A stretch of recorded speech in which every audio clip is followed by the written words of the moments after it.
I learned what the phrase put my best foot forward meant when I was in college. You see, I joined the theater in college, and every time there was a production, we auditioned for roles. Now, during auditions, we'd have some of the most good looking students give their best interpretation of famous dramatic pieces to vie for the important roles in the play. Only the best got accepted. And then we'd spend at least 2 months in rehearsals every day, memorizing scripts, getting the proper blockings, the right emotion, and struggling to find the right chemistry for the actors to work together on stage. After weeks in rehearsals, sometimes, even if everybody had memorized their lines, even if the scenes were done, according to plan, even if the rehearsals ran without any mistake, somehow the scenes just don't work out the way the director intended them to. The director would get all frustrated and angry, desperate to bring out his vision into reality. And then, just like magic, everything would come together on opening night. You could feel the intense energy of the actors as they give their very best performance of all and deliver a beautiful experience to the audience. The sound of applause as a curtain closed was worth all the effort and the sacrifice. I believe competitive athletes also go through a similar experience.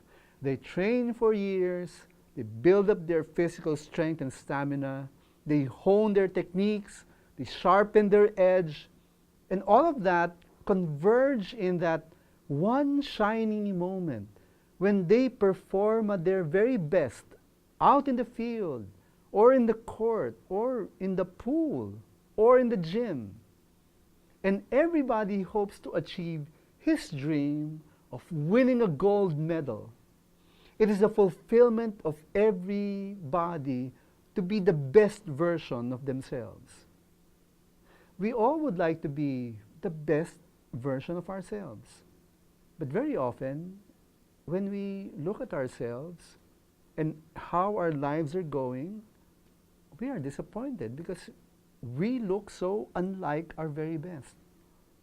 We are too aware of our weaknesses and faults. We are too keen on things that, we should have done better, or the things that we failed to do. But we also need to be reminded that, there are only a few moments when we can be at our best. When the very best of who we are and what we can offer emerge out of hiding, we live out to our full potential. You will notice that when they do come, everything you've gone through in the past, all the mini successes and even the major failures come together. They all culminate to that one moment when you are the best version of yourself. And when you look back, you realize everything else is preparation. Everything else provides lessons to be learned that contributes to your success. I believe God looks at us based on the best version of ourselves. While God does not totally disregard our faults, I believe God judges us based on our best efforts. God judges us based on our opening night or our Olympic championship. We get a hint of this in the way the monarchs of Israel were described in the book of Kings. Listen to how David was described in this passage.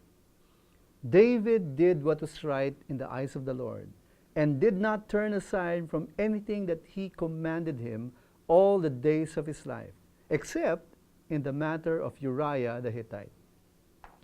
In this passage, God commended David for living an exemplary life before God, not going off on his own in willful defiance of God's clear directions, except for that one time when David sinned against Uriah the Hittite. David was a murderer and an adulterer, and yet in God's grace, he was judged as right in the eyes of the Lord. You know, I believe God looks at us the same way. You may be feeling like a failure right now.